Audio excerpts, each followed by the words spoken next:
Alright, welcome to the match. It's a best of 5 finals. Welcome one, welcome all. Before we do play introductions, I want to give a big shout out to 2Card Monty, new sub hype. We haven't had a sub yet today. You're the first one. Thank you very much, man.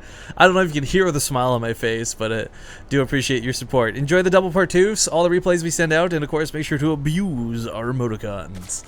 At any rate, it's a best of 5, not a best of 3, and there's quite a bit of cash on the line for this. Boys and girls, sit tight. Spawning here in the bottom right corner of the map. Has been waiting in the finals for a very long time, as this lower half of the bracket probably took about an hour and a half longer than the top half. From AT Gaming, the Orange Zerg player, Elazer. In the upper left, as the red Zerg, it is Hyun. Pew pew. Okay, so this is going to be an interesting one. Hyun's got some very fun ZVZ. As we've seen, quite frequently, it's paired up against Snoot in a lot of the semifinals, quarterfinals, and finals of tournaments this year. Snoot's probably got some of the best ZVZ that I know of, quite frankly. And the fact that Hyun's been able to go toe-to-toe with him, much less take some games as well, is pretty impressive. We'll see how he does against Elazer, but I think more importantly, it's more about how Elazer does against him. Do you know anything about Elazer?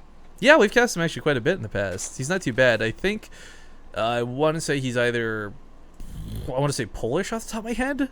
I can't remember where he comes from, but he's actually got some pretty solid ZVZ. The problem is, again, like, is it as good as Hyun's and can it keep up with it? Yeah, I don't know. It's worth noting, he's usually like in the finals or the semifinals of a lot of these Go4SC2 Cups. Like, it's not like he's some random schlub-ass Joe who got here through walkovers or anything like that. Well, let's be honest, this bracket was a lot easier than Hyun's. I mean, well, any bracket. I disagree with that, actually, because you got to consider, like, what if Tefl had beaten out Lily Kaneen? What if, like, a couple other of these matchups had gone slightly differently? Zazu's a player as well. He had to fight in the first round. Zazu is actually a really scary dude to fight against. So I know these aren't the big-name Koreans that I think a lot of people brackets and identify, but for those of you who do watch these sort of tournaments on the regular, I wouldn't exactly say the top half of the bracket was easier, but it wasn't a cakewalk, that's for sure.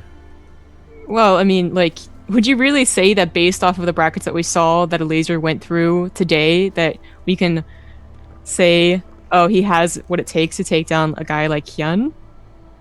Like, all of the guys that he faced, except if he had faced Tefl, which he didn't, I would actually say, like, maybe that's actually like a good indication, but I don't know, man. I don't want to get like in a fight about it, but I think you're really undervaluing a lot of the players who are up there. Again, they're not like the top dogs of the Korean scene or anything like that, but they are a lot of the, like, first off, everyone invited today, like, this is for context for people as well, so it's not just me fighting with Zombie Girl for no reason. Everyone who comes here today are people who have, like, won in the past, or they're consistently in the top of these cups, and it's not like the Thursday cups where there's, like, no good people playing. I'm talking about, like, the Monday cups where we've seen Snoot, MMA, and others come, and Elazer, okay, granted, the people he actually fought today, Zazu, Jacko, Lily Kaneen. Jacko, I don't know if he's changed up his playstyle a lot, a very all-in Protoss player. That's not easy to hold off. Lily Kaneen, very special tactics, has gone toe-to-toe with Golden and Hyun in the past. A very good Terran player, granted, who focuses a little bit more on, say, the mid-early game than the late game for macro. And his first player today, Zazu. Those are 3 players I really wouldn't overlook, honestly.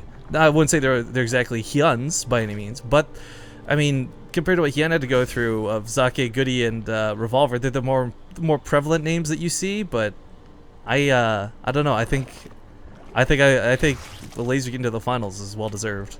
First blood. Okay, well, anyways. Hyun is going to be going for an attack here. He has a lot of lings on the way. Elazer did go for a Gaslick style. Obviously, just put those down. And Hyun did see him just put those down. I don't know if he actually got in the scout into the main. This is going to be quite scary. I mean, there's a spine crawler coming down, but this choke is going to be awkward as heck, no matter how you look at it.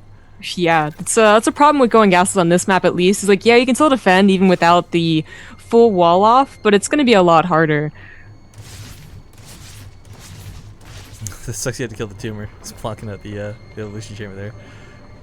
Well, it already did its job. Yeah. So the Banelings are not going to be immediately effective, but they can still eventually be used once this wall breaks.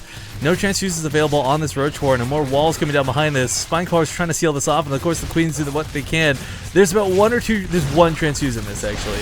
Oh, the Banelings take out that Spinecrawler right away though. It doesn't even get a chance to hatch. Drones are now pulled. Combination attack and hold position will be key to try to hold this defense, but the Banelings. Oh, the Banelings! Oh. Elazer just getting absolutely annihilated here on the front lines, but you know, that wasn't a bad defense. It just wasn't good enough is the problem. GG is going to be called, and the first game in this best of 5 will go to Hyun.